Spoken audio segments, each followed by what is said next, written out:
시청자 여러분 안녕하십니까. 스페셜 토크의 주정민입니다. 흔들리지 않는 소신으로 지역민으로부터 신뢰를 받고 높은 곳을 바라보며 더 큰 비상을 꿈꾸고 있는 사람이 있습니다. 바로 광주 북구갑 조호섭 국회의원입니다. 그래서 오늘은 조호섭 의원 모시고 함께 얘기 나눠보겠습니다. 어서 오십시오. 네, 안녕하십니까. 예, 반갑습니다. 바쁘신 시간 내주셔서 감사합니다. 아이고, 제가 고맙습니다. 예, 먼저 시청자분들께 인사 말씀 부탁드리겠습니다. 네. 주정민의 스페셜 토크쇼를 사랑해 주시는 시청자 여러분 반갑습니다. 광주 북구갑의 조호섭 국회의원입니다. 매주 토요일, 일요일은 광주에 내려오지만 자주 찾아뵙지 못하고 있습니다. 바로 코로나19 때문에 그렇습니다. 코로나19 때문에 많은 국민들이 힘들어하고 계십니다. 우리 광주 시민들도 많이 힘들어하십니다. 하지만 광주 시민 정신으로, 대한민국 정신으로 반드시 이겨낼 수 있을 거라고 생각을 합니다. 우리 정치권도 최대한 노력을 해서 반드시 이겨낼 수 있도록 강한 대한민국으로 태어날 수 있도록 만들어 나가겠습니다. 예, 의원님께서는 이제 정치적으로 혼란스러웠던 80년대 대학을 다니셨습니다. 전남대 재학 중에 87년 6월 항쟁을 이끌면서 지역으로 활동하셨다는 얘기를 들었습니다. 그때 얘기 좀 들려주시죠. 제가 전남대학교 86학번입니다. 86년도에 신문방송학과를 입학을 했습니다. 우리 주정민 교수님이 선배님 되시고요. 86년도 입학을 했을 때 어렴풋이 80년 5.18에 관련되어서 알게 되었습니다. 그 알게 됐던 사실들을 86년도 입학해서 이게 진상이 어떤 것인지, 그리고 아직도 진실 규명이 이루어지지 않고 있고 광주 시민을 학살했던 사람이 아직도 대통령에 남아 있다는 그 자체를 알게 되었고요. 그래서 이것을 어떻게 극복할 것인가에 대한 고민을 하다가 학생운동을 하게 됐습니다. 그 과정에 대학교 2학년 때 87 6월 항쟁을 맞이하게 됐는데, 그때 당시를 기억해 보면 박종철 열사께서 고문으로 사망하시고, 그리고 같은 2학년인 우리 광주 출신인 이한열이 체류탄 직격탄에 맞아서 사망하고, 그런 과정들 속에서 정말로 상식이 통하는 나라, 그리고 정의로운 나라를 어떻게 만들어갈 것인지에 대한 고민들을 했던 시기였던 것 같습니다.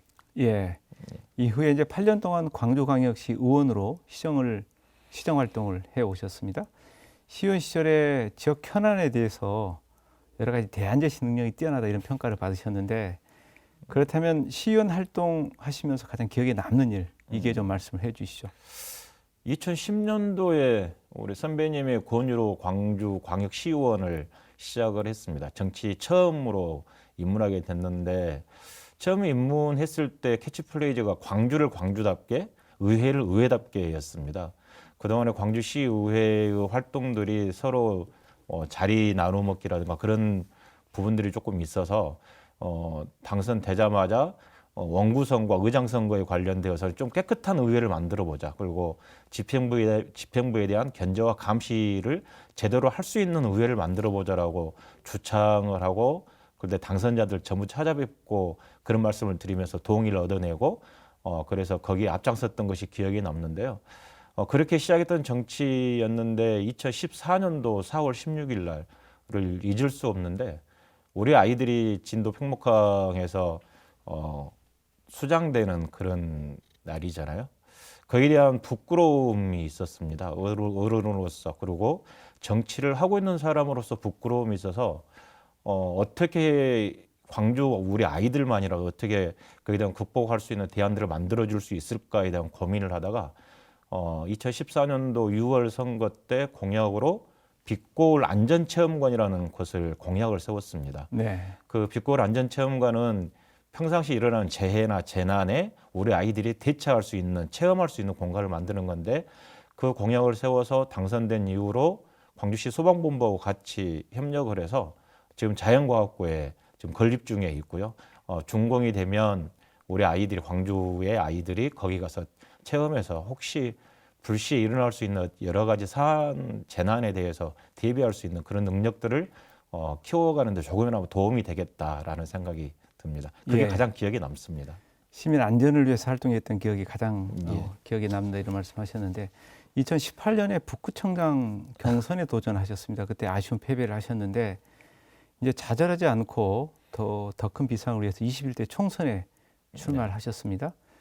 예, 그런 멈추지 않고 끊임없이 도전했던 그런 생각들, 또 시도, 이런 것들이 이 의원님의 인생에 많은 영향을 줬으리라고 생각이 됩니다.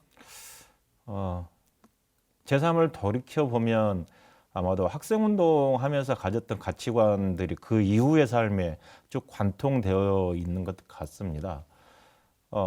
좀 말씀드리기 좀 외람되긴 하지만 살아오면서 무엇이 되고자 무엇이 되어서 어떤 지위에 올라가야겠다라는 생각보다는 제 삶을 어떻게 살아야겠다는 생각들을 우선적으로 했던 것 같습니다. 그래서 보다 조금 더 따뜻한 사회, 보다 조금 더 상식이 통하는 사회, 공정한 사회를 어떻게 만들어 갈 것인가에 대한 고민하는 과정에 시의원과 그다음에 북구청장, 국회의원을 도전할 수 있었던 것 같고요.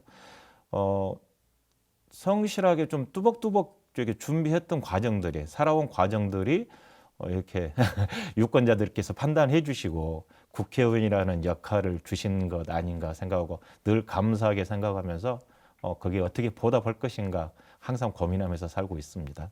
예. 21대 총선에 출마하기 전에 문재인 정부의 부름을 받아서 대통령 직속 국가균형발전위원회에서 대변인 겸 소통기획관으로 역할을 네. 하시기도 하셨는데 좀 의미가 남다를 것 같습니다. 어떤 활동을 주로 하셨습니까?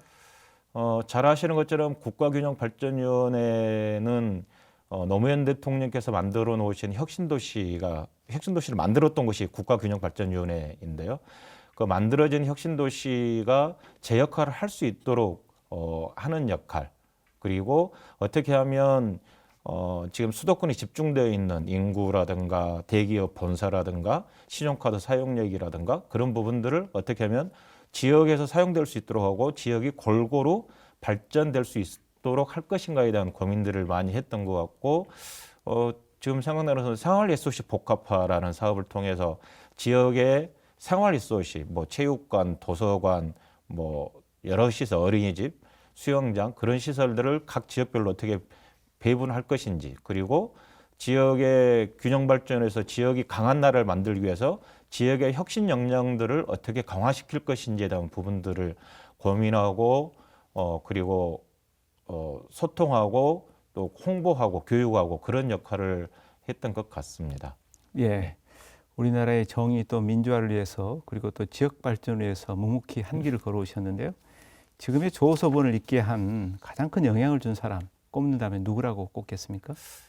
저는 세 명이 생각나더라고요. 네. 한 분은 어머니가 생각이 났고, 한 분은 좀 팔불출 같지만 제 아내가 생각이 네. 났고, 한 분은 뭐 강기정 지금 전 정무수석이죠. 생각이 났는데, 어머니는 뭐 저를 태어나게 만들어 주신 분이고 저를 성장시켜 주신 분이기 때문에 당연히 제 삶에 있어서 영향을 끼쳤던 분이시고요.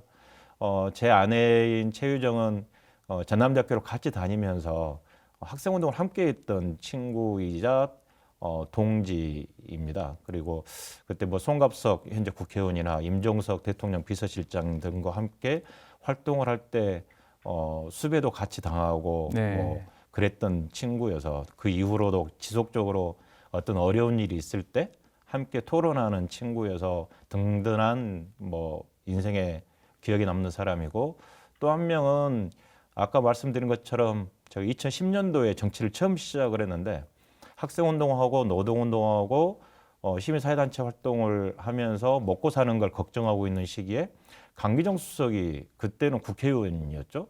2009년도인가 찾아와서 같이 정치 한번 해보자. 네가 하면 잘할 것 같다라고 말씀을 주셔서 몇 번의 고민 끝에 정치를 시작하게 됐습니다. 그때 시의원을 처음 시작하게 되었고 그 이후에 지금까지 이런 과정이 있기 때문에 제 인생 현재까지 제 인생의 기억이 남는 사람은 이 세 명이지 않을까 싶습니다. 예. 어머니 말씀하셨는데 네. 의원님은 이제 노모의 가르침을 마음에 새기고 의원 활동을 하고 있다 이런 얘기를 들었습니다. 어떤 가르침을 받으셨는지 좀 구체적으로 말씀해 주실 수 있는지요? 제가 담양 깡촌에서 태어났는데요. 네. 저희 집안이 9남매이십니다. 제가 9남매 중에 9번째, 아들로 5번째에서 오섭이라는 이름을 가지고 있고요. 그런데 어머니가 정말 억척스럽게 생활력이 강하셨던 기억들이 있습니다. 지금은 연세가 설세면 96 되시고 지금 요양병원에 계시는데 자주 찾아뵙지도 못하고 그러고 있지만 새마을 지도자 생활도 하셨던 기억이 있고 제가 담양인데 담양장에서 대바구니를 사서 강원도로 팔러 다니시는 전국 행상을 하셨던 기억들도 있고요. 그러면서 좀 억척스럽고 성실한 모습들을 어머니한테서 많이 뵀던 기억, 그리고 그러면서 정말 성실하게 살아야겠다라는 부분들을 많이 배웠던 것 같고요. 또 하나는 제가 97년도에 교통사고를 크게 당한 적이 있습니다. 그래서 전대병원에 한 달 정도 입원을 한 적이 있었는데요. 지금도 그것 때문에 조금 불편하지만, 근데 어머니께서 오셔서 말씀 주시는 게 억지로 살지 말아라라는 말씀을 하셔요. 지금 23년이 지났음에도 불구하고 지금도 그게 무슨 뜻인지는 모르겠어요. 어떤 의미인지는 잘 모르겠지만 어렴풋하게나마 억지로 살지 말아라. 네. 인간의 순리에 순응하면서 차분하게 잘 살아라, 성실하게 살아라라는 말씀으로 이해하고 지금 그렇게 살아가려고 하고 있습니다. 예. 어머님의 가르침을 몸소 실천하고 계시네요. 예, 이제 의원님께서는 앞서 말씀하셨습니다만은 80년대 민주화 운동을 위해서 학생 운동을 하셨습니다. 그래서 의원님께는 아마 80년 5월이 좀 네. 특별하게 다가왔을 것 같은데, 예, 의원님에게 있어서 5.18은 어떤 의미를 갖고 있다고 평소 생각하고 계십니까?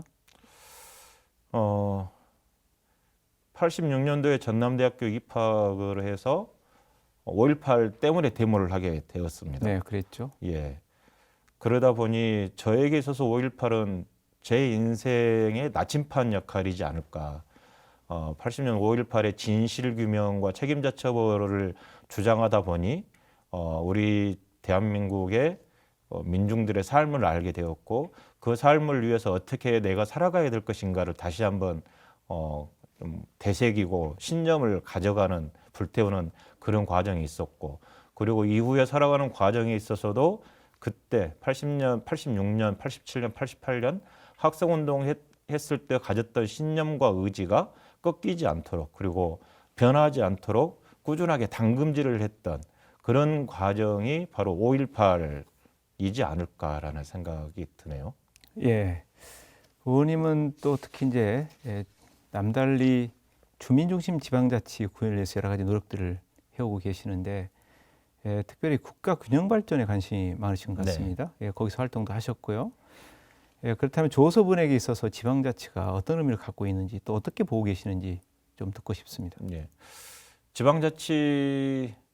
지방의원을 지금 8년간 했습니다. 광주시의원을 8년간 하면서 지방 분권에 대한 고민들을 상당히 많이 할 수밖에 없었습니다. 재정적 분권에 있어서 지금 현재 8대 2의 규모를 가지고 가고 있는데, 중앙이 80%, 지방이 20% 재정 권한을 가지고 있는데, 그게 반드시 7대 3이나 6대 4로 되어야 된다라는 생각을 갖고 있습니다. 그 이유는 어떤 거냐면, 재정이 가장 기본이 되긴 하지만 수도권으로 모든 것이 집중되어 있는 현재와 같은 상황이 발생되면 여러 가지 비용들이 많이 들어가게 됩니다. 그리고 불합리한 점들이 많이 발생하게 됩니다.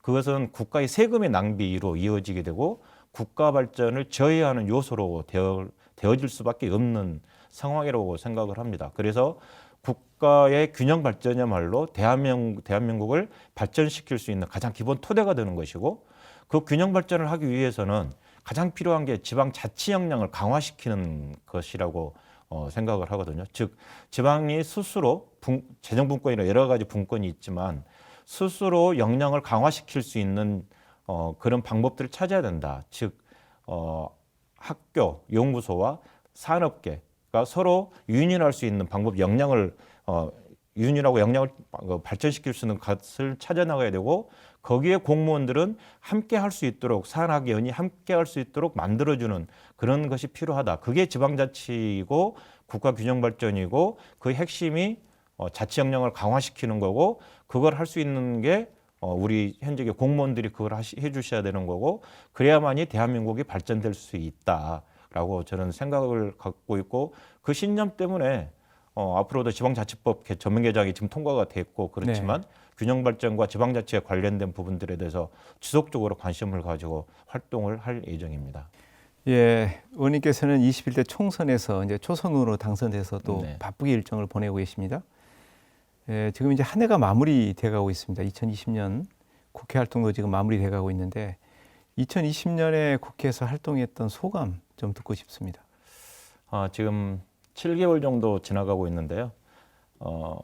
지난 4월 15일 날 총선을 하는데 우리 광주 시민들, 북구 주민들께서 저에게 요구했던 게 크게 세 가지였습니다. 하나는 싸우지 말고 일하는 국회를 좀 만들어 달라라는 네. 것이 한 가지였고요. 또 한 가지는 공수처 설치로 검찰 개혁 반드시 좀 이루어 달라라는 부탁 말씀하셨고, 세 번째로는 문재인 대통령께서 안정적으로 국정 운영을 하시면서 그걸 바탕으로 해서 2022년도에 정권을 재창출할 수 있는 그런 기반을 다져달라라는 이 세 가지 요구를 주로 하셨습니다. 그와 더불어서 저는 또 한 가지 더 추가를 시킨 게 지역 발전을 위해서 더욱더 열심히 해야겠다라는 각오를 다지면서 총선을 치렀고, 지난 7개월의 구의정 활동을 했습니다. 잘 아시는 것처럼 여러 가지 176석의 의석을 주셨고, 그러면서 여러 가지 좀 우여곡절이 있었지만 공수처 설치를 눈앞에 두고 있습니다. 법을 개정했기 때문에 눈앞에 두고 있고, 그리고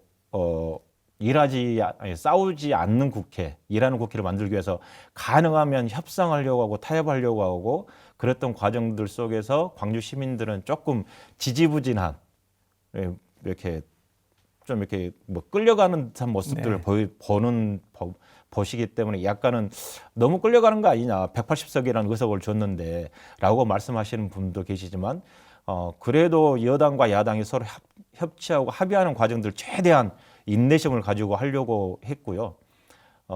그리고 우리 지역의 발전을 위해서 국토교통위 상임위를 일부러 신청을 해서 거기에 배정을 받아서 지역의 문제를 해결하고자, 그리고 전국적으로 균형 발전 문제를 해결하고자 법안도 내고, 그리고 상임 활동 그렇게 예산도 챙기고 그렇게 했던 것 같습니다. 예. 2020년 이제 국회에서 여러 가지 활동을 하셨는데 그 중에서 또 특별히 기억에 남는 순간이라든지 뭐 사건이 있었다면 이게 좀 말씀해 주시죠. 딱 하나의 사건, 장면으로 하면 네.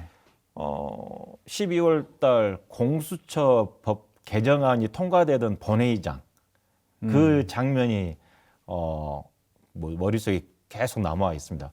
저 같은 경우는 박수를 쳤는데요. 박수를 치면 안 되는데, 원래 당초에는 7월 달에 공수처가 출범하기로 되어 있었습니다. 7명의 추천위원들이 모여서 6명의 동의를 받으면 공수처장이 추천이 되기로 되어 있었는데, 야당 국민의힘 쪽에서 2명의 추천위원을 가지고 있습니다. 그러다 보니 7명 중에 6명의 동의를 받아야 되는데, 국민의힘 쪽에서 2명이 동의를 안 하면 어느 누구도 처장 후보가 될 수가 없는 상황입니다. 그렇게 국민의힘이 계속 지지부진하게 끌어왔습니다. 이렇게 되면 공수처는 도저히 설치할 수가 없게 되는 거고, 설치할 수 없게 되면 검찰개혁 또한 물 건너가게 되는 거고, 그러면 우리 국민들께서 더불어민주당에 주신 180석의 의미 또한 무력화되는 과정이었습니다. 그래서 최대한 그 야당과 합의의 과정을 거쳐가면서 공수처를 출범시키려고 했으나 그게 안 되는 상황이어서, 그러면 어쩔 수 없이 제도 개혁을 해야겠다라고 해서 7명의 추천위원 중에 5명만 동의를 하더라도 처장을 추천할 수 있는 그런 법 개정을 시도를 했고, 법 개정을 시도하니까 국민의힘 쪽에서 필리버스터, 즉 무제한 토론으로 그걸 맞섰고, 그것을 무제한 토론을 중단시킬 수 있는 게 300석 중에 이 180석이 동의를 하면 또 무제한 토론을 24시간 뒤에 중단시킬 수 있거든요. 또 그 무제한 토론을 중단을 시키고 공수처법 개정안을 통과시켰던 순간이 가장 기억에 남는 하나의 장면으로 되어 있고요. 또 하나는 국정감사의 과정인데, 이것은 한 장면이 아니고 그 흐름상 국정감사를 7월 달부터 실은 준비를 했습니다. 네. 7월, 8월, 9월, 10월, 11월까지 이렇게 쭉 준비하고 실행을 하면서 우리 스태프들의 거의 날밤을 새고, 저 또한 제 의정활동하면서 다시 국정감사 준비하면서 심혈을 기울여서 국정감사를 했던 기억들이 남아 있습니다. 예.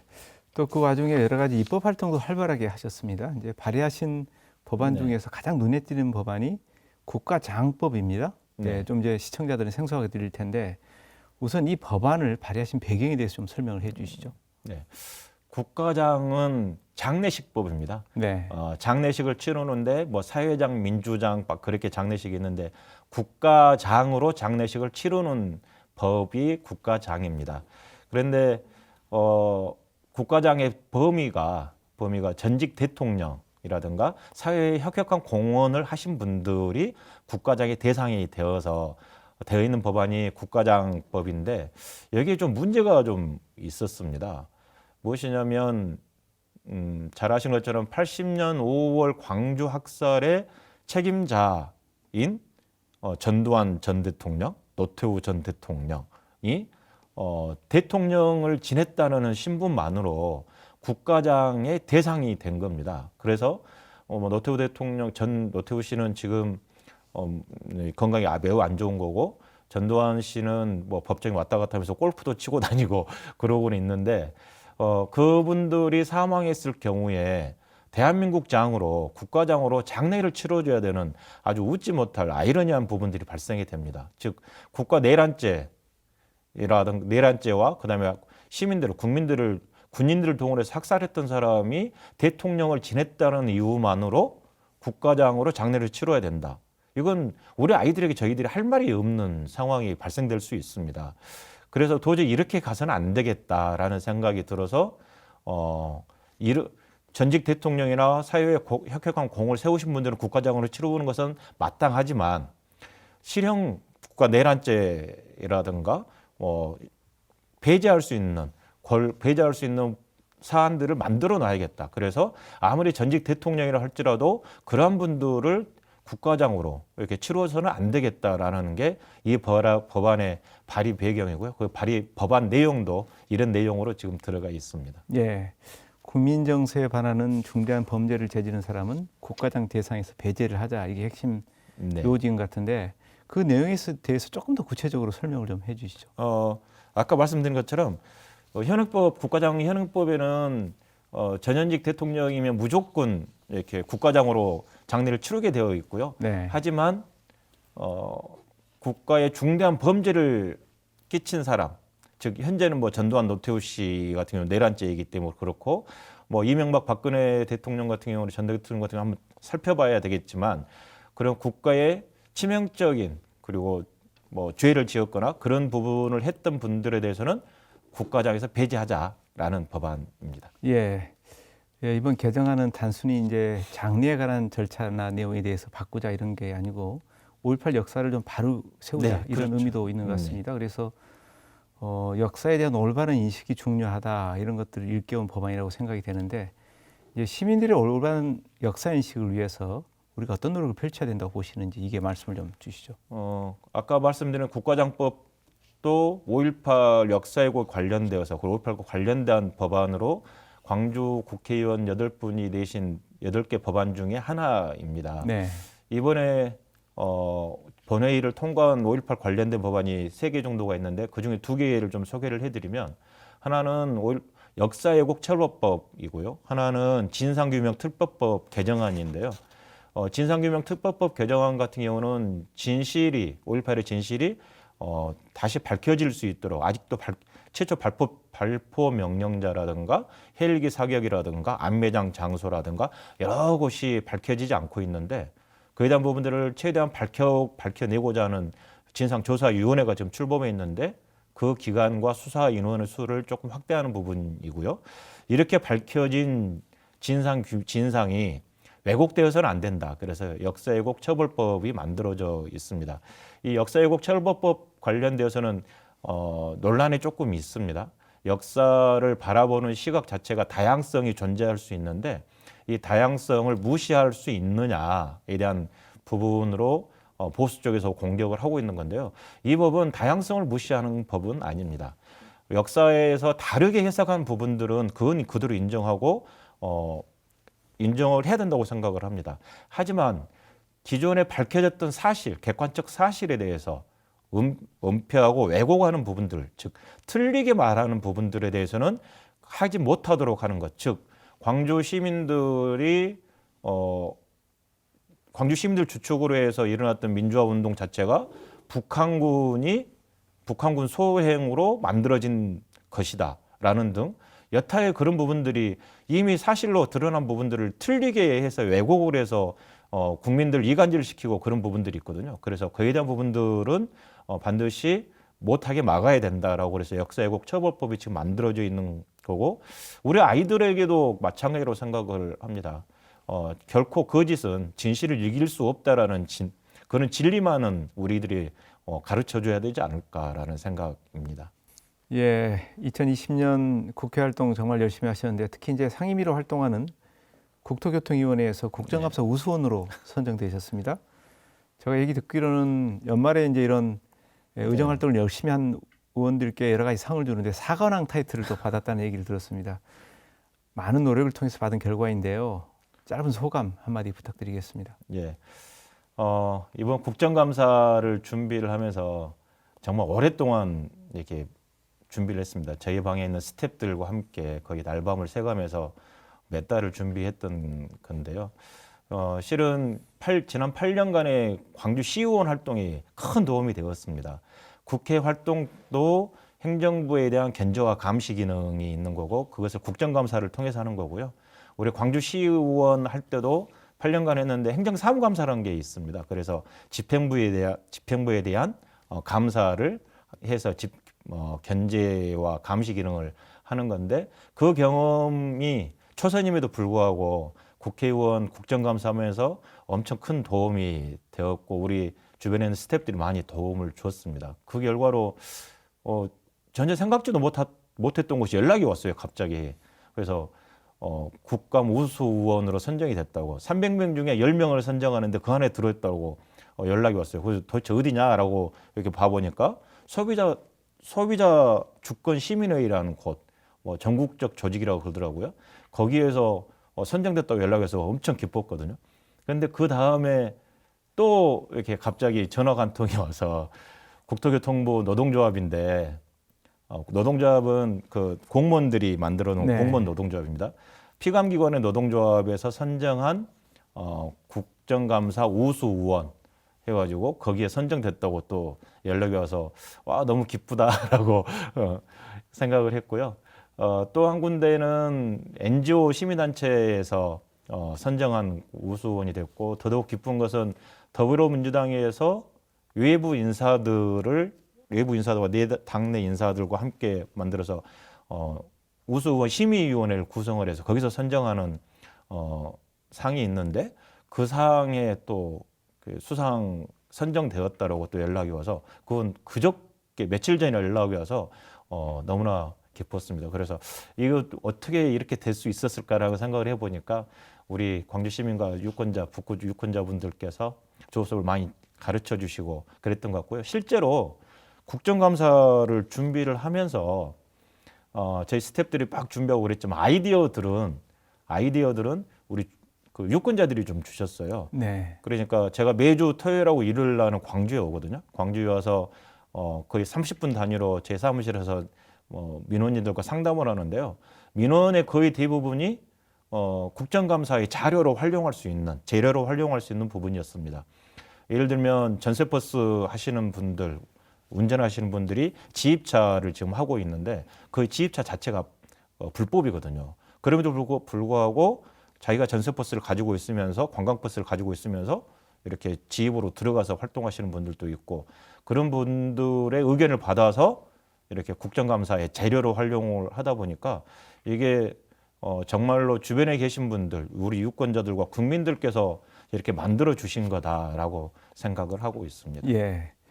지역구 주민들의 도움이 컸다 이렇게 겸손하게 말씀하시는데 성실하게 아마 의정 활동을 한 결과 아닐까 싶습니다. 감사합니다. 예, 이제 국토교통위에서 활발한 활동을 통해서 국토교통 분야의 여러 가지 이 발전에 이바지하고 계시는데 시민들의 삶에서 필요한 여러 가지 법안들도 또 발의를 많이 했다는 얘기를 들었습니다. 그 얘기 좀 주시죠. 연말까지 목표는 약 40건 정도 법안을 발의하려고 하고 있습니다. 지금 통과된 법안이 2개, 본회의 통과된 법안이 2개 있고 나머지 법안은 상임위 계류 중이거나 지금 그 법안 소위에서 논의 중에 있습니다. 통과된 법안 두 개를 잠깐 좀 설명을 좀 드리면, 하나는 장기 공공 임대주택의 지원법입니다. 즉 공공 임대주택 하면 많은 분들의 이미지 자체가 좀 못 사는 사람들이 사는 곳이라는 이미지 있고, 좀 뭐 서비스가 안 좋은 곳이라는 이미지를 갖고 있습니다. 그 이미지를 빨리 탈피할 필요가 있고요. 공공 임대주택이 엄청 좋아지리는, 또 좋게 지어야 되는, 대통령께도 말씀하셨지만 그런 과정들이 남아 있고, 그러면 기왕에 지어져 있는 공공 임대주택을 어떻게 지원할 것인가에 대한 부분들, 즉 노후시설이라든가 그런 부분들을 실태를 파악을 하고, 파악된 실태를 가지고 예산을 반영해서 무료로 지원할 수 있도록, 국비로 지원할 수 있도록 하는 법안을, 근거를 만드는 법안들을 만들어 놓은 것이 장기 공공 임대주택 관련된 지원 관련된 법안이고요. 또 하나는 혁신도시 특별법을 개정안을 냈는데요. 혁신도시의 공공기관들이 이전을 해왔습니다. 광주 전남의 혁신도시는 공동혁신도시로 나주의 뭐 한전과 농어촌공사 등이 이전을 해왔습니다. 이전을 해왔으면 그 이전한 것이 정주만으로 지역의 경제에 도움이 되는 게 아니고, 이전한 기업들이 지역에 있는 중소기업 제품들을 활용할 수 있도록 하는 게 지역 경제에 활발한 도움이 될 수 있다라고 생각을 했거든요. 그런데 그에 대한 부분들이 조금 미진했습니다. 이전된 공공기관이 지역의 제품을 사지 않더라도 수도권에 있는 제품을 계속 유지를 하더라도 별다른 제약이 없었는데, 그걸 법적으로 막을 수는 없지만 그것을 보고를 의무화하도록, 즉 1년 동안 자기들이 사용했던 내용에 대해서 지역 제품을 얼마나 사용했는지에 대한 부분들을 보고를 의무화할 수 있도록 하는 법 개정안을 내서 지역경제 활성화에 조금이나마 도움이 되고자 했던 법안입니다. 지금 상임위에 계류되어 있는 법안들이 몇 개가 있는데, 저희 상임위에 계류되어 있는 법안이 조금 아쉬운 부분인 것이 도시철도법입니다. 네. 도시철도법은 수도권과 지방 광역도시의 지하철이 지금 있습니다.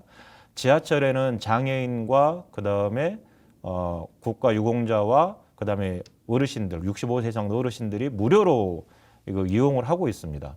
이거 국가 법에 의해서 무료로 이용하고 계시는데, 그 무료로 이용하게 되는 재정적 손실은 오롯이 지방 정부에서 떠안아야 되는 과정이기 때문에, 이건 또다시 지방 재정의 열악함으로 다가오고 있거든요. 그래서 그러한 것을 막기 위해서 65세 이상 장애인, 국가유공자들이 무료로 이용하는 지하철의 요금의 경우 국가에서 지방자치단체를 지원해 줄 수 있는 법안을 만들어서 발의를 했습니다. 그런데 이게 기획재정부하고 지금 다툼이 조금 있어서 이게 지금 계류되어 있는 상태에서 상당히 좀 마음이 좀 아프고요. 이러한 법안들, 그러니까 우리 실제로 지역 경제 활성화와 지역 주민들의 삶의 질을 높일 수 있는 과 관련되어 있는 법안들을 계속적으로 발의하려고 노력하고 있습니다. 예. 이제 국토교통위원회에서 활동하고 계시니까 이제 네. 한 가지 좀 여쭙겠습니다. 화물차 사고가 매년 증가하고 있습니다. 단속 인력에게 법적 권한이 제대로 부여지지 않아서 안전사고 단속에도 어려움이 많다고 합니다. 이런 그 한계를 갖고 있고 문제를 갖고 있는 이 시민들의 안전과 관련된 네. 일인데, 운송 사업자들을 위한 또 대책 혹시 없을까요? 이 말씀 좀 주시죠. 네. 여기도 법안을 발의한 것이 있는데요.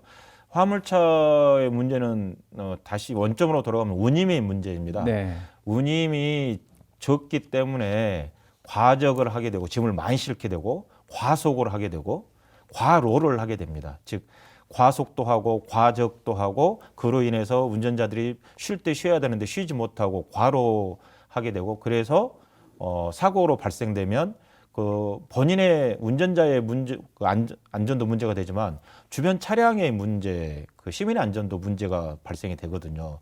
그래서 그런 부분들을 최대한 어떻게 막아볼까에 대한 고민들을 지금 하고 있는데요.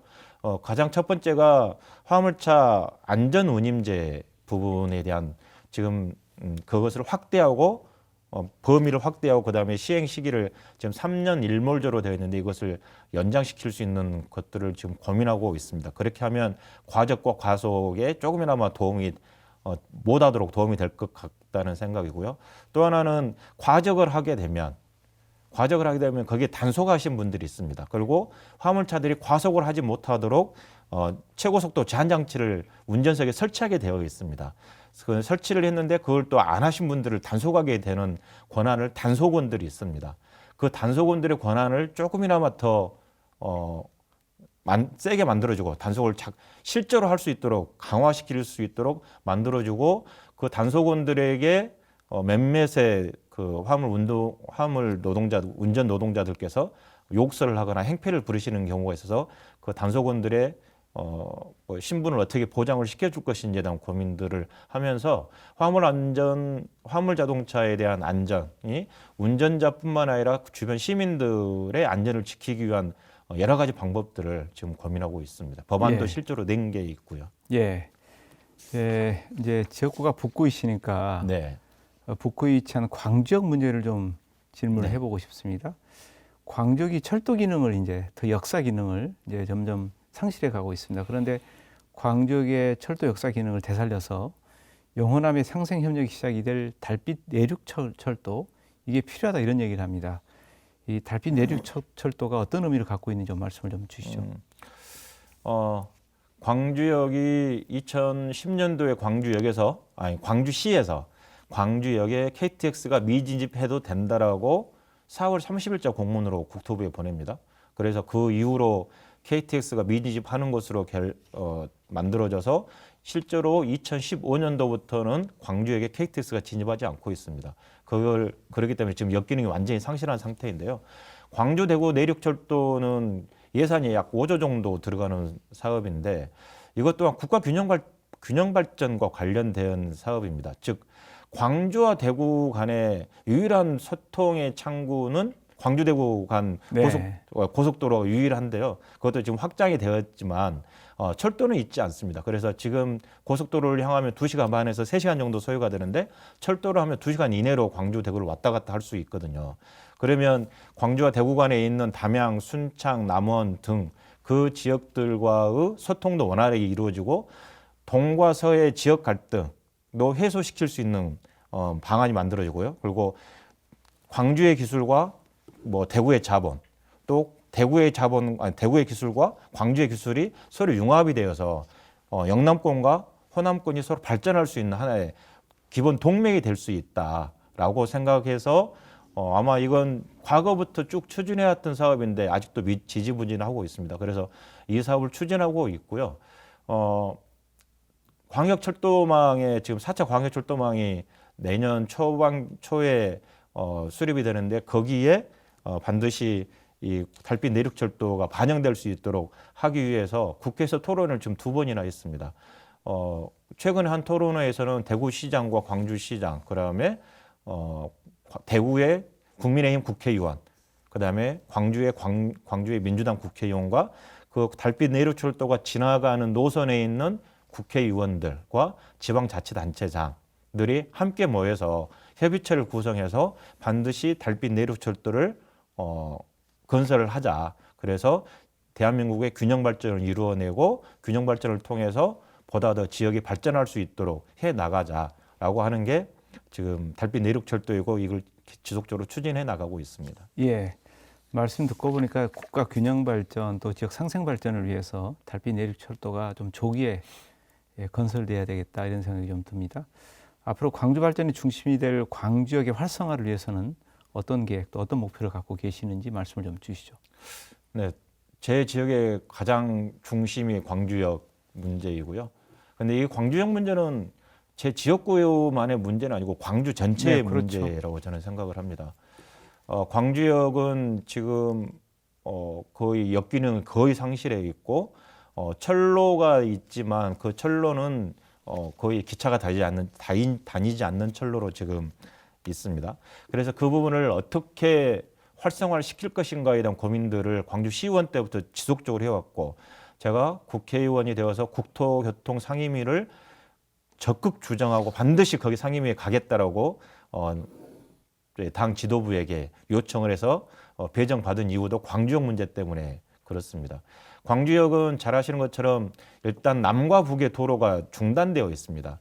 즉 북구청에서 시내로 오는 도로가 막혀져 있기 때문에 그것을 뚫어야 되는 소통을 시켜야 되는 거고, 두 번째로는 여기 기차가 다니지 않는 역에 그 위에 철로가 있는데 그 철로를 걷어내고 어떻게 광주역 주변을 활성화시킬 것인가에 대한 문제가 있습니다. 그것을 하기 위해서 지금 아마 다음 주 정도면 발표가 될 것 같은데요.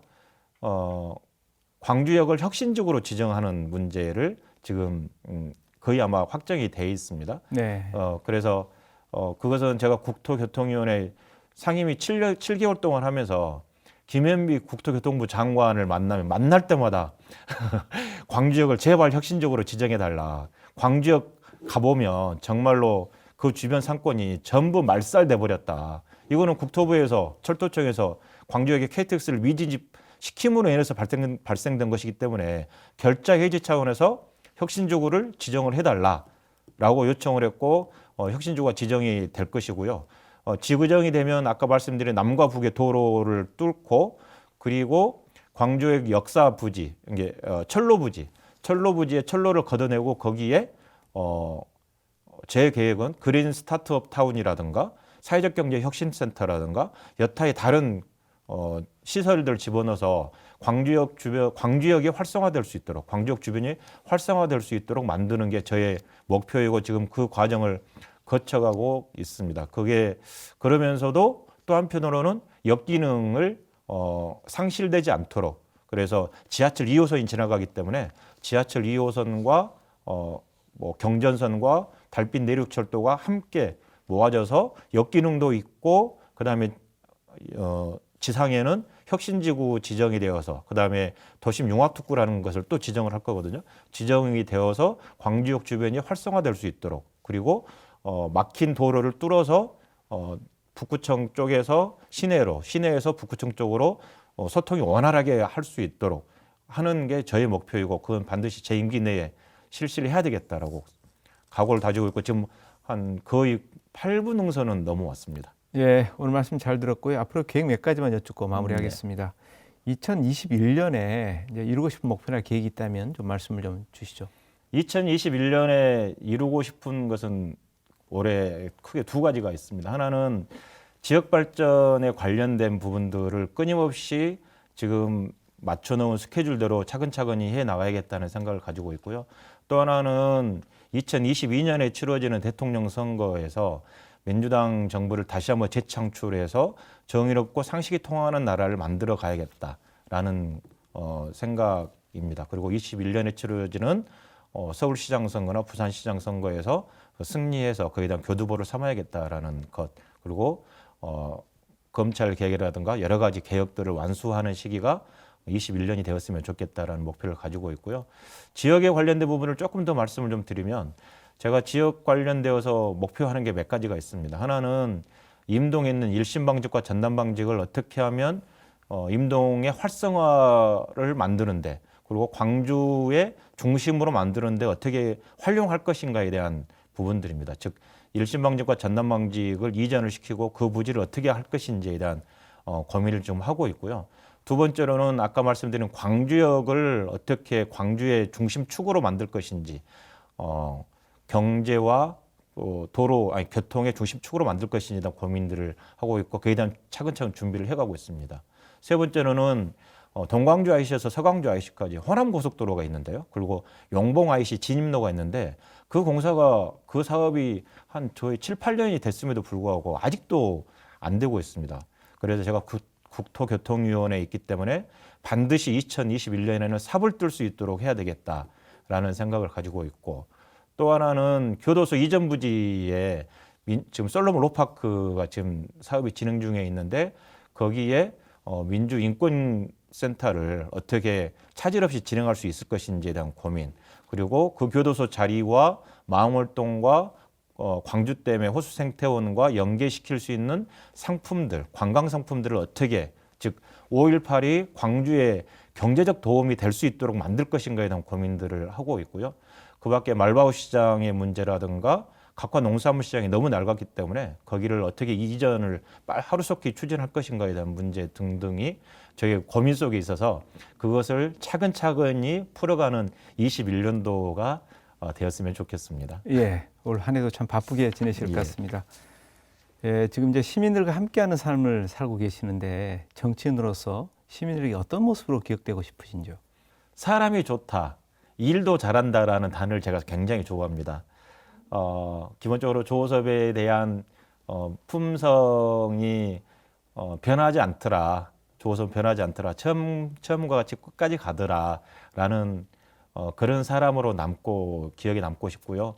그러면서도 불구하고 일도 굉장히 잘하더라. 지역의 민원이라든가 지역의 발전을 위해서, 그다음에 대한민국이 개혁에 나가는 데 있어서 거기서도 역할을 톡톡히 하더라라는 그런 칭찬을 받는 조호섭으로 남았으면 좋겠습니다. 즉 사람도 좋고 일도 잘하더라. 네. 너무 욕심인가요? 예, 뭐 지금도 그런 이미지인데 앞으로 계속 그런 모습 보여주시면 감사합니다. 좋겠습니다. 예, 오늘 얘기 잘 들었고요. 마지막으로 시청자분들께 한 말씀 부탁드리겠습니다. 예.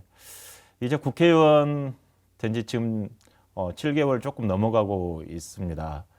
아까 말씀드린 것처럼 국회의원이라고 하는 것은 지위가 아니고 역할의 배분입니다. 즉 국회의원으로서 역할을 하면서 어떻게 하면 국민들의 목소리를 중앙정부에 전달하고 법을 만들어 나가고 예산을 통해서 지역 발전을 어떻게 가져올 것인가에 대한 부분이고요. 그 역할은 우리 광주 시민과 북구 주민들께서 주셨습니다. 그렇다면 광주 시민과 북구 주민들의 목소리를 한 번이라도 더 들을 수 있고 한 번이라도 더 찾아가서 소통할 수 있는 그런 국회의원으로 살아가겠습니다. 아무튼 저 조섭 항상 응원해 주셔서 너무나 고맙습니다. 반드시 보답하겠습니다. 감사합니다. 예, 앞으로도 지역 발전을 위해서 활발한 활동 기대하겠습니다. 잘 들었습니다. 고맙습니다. 감사합니다.